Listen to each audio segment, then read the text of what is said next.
So this was random. A few days ago, I saw this ad saying free stylist session, which obviously I thought it was a scam, but turned out it was legit, and I'm actually going today, and I invite you with me. I've been thinking about working with a stylist for quite a while now, but I always went kind of back and forth on it because I thought that, yeah, this is happening. I thought that it kind of like admitting that I'm not good with style. For me, like for a very long time, asking for help felt like a weakness.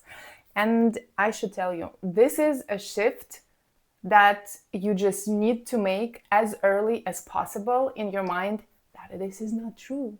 You do need help. The more you ask for it, the better your life is. I kind of had this realization when I had the baby, and I was at first like, no, I don't need any help. Okay, grandmas, they will come, they will play, and they will go. I will do everything myself. I will do everything my way. I don't like anybody in the way. Man, was I wrong. I cannot even imagine how would I handle the baby if I didn't have help.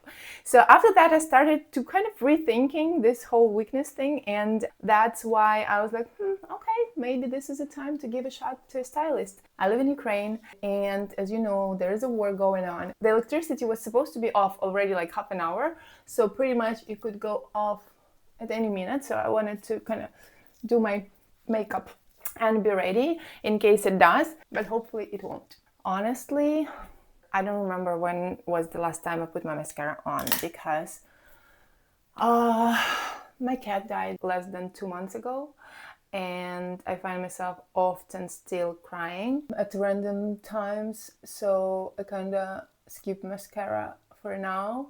Does anybody know why we open our mouths when we do lashes? If you do, please let me know. Malina, she was 15 years old, and she was like the truest cat. When you imagine a like cat spirit, I guess that was her. I think she could survive in wild if she had to, but she also was just this little ball of fur that I loved so much. 15 years. Okay, this is vlog not about that, but I just wanted to talk about her. Okay, she looks like she didn't even put any makeup on, am I right? But this is what we're going for, pretty much. Okay, I'm not completely like satisfied with the look, but I decided to go for a set because this is always the easiest way to kind of look put together. I feel like I'm gonna be wearing white sneakers and white tee would be better, but it's in the laundry. So I went for black. I'm not overthinking this, right? Okay, let's go.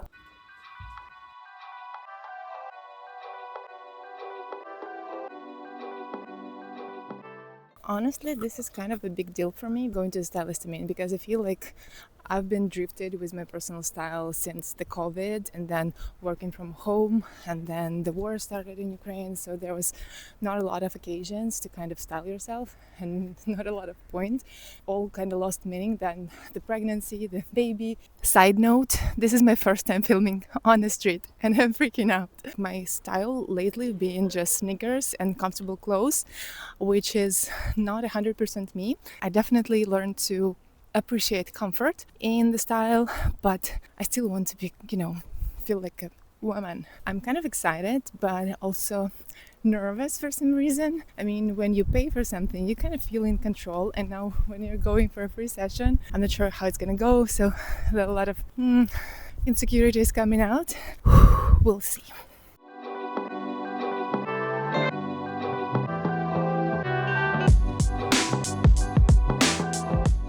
I'm a little bit early, so I'm still waiting for a stylist, but I was like at home because they didn't turn off our electricity, but here they did, so the store is all blacked out, but I guess the girls are making it work. Well, gotta make lemonade.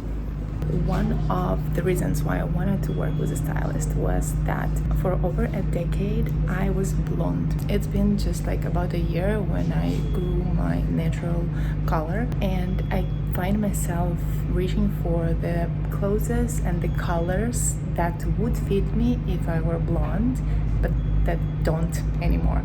And I cannot just fully, nail my color palettes as of now. So I think this is going to be useful. Judging by the kind of first look around, this is definitely not kind of my vibe per se. It's more classy, I would say, more like traditional. There are a lot of interesting elements, but again, the overall style kind of far from my eclectic nature. We'll see what the stylist will have to offer, and I already want to kind of move. The stylist actually pulled together 4 looks pretty quickly, nothing too dramatic, but I like that all the pieces are versatile, very wearable, and also work with things that I already have. My jackets and shoes, she actually asked me about that. Especially loved this pink shirt with a belt, even though shirts are usually not my go-to.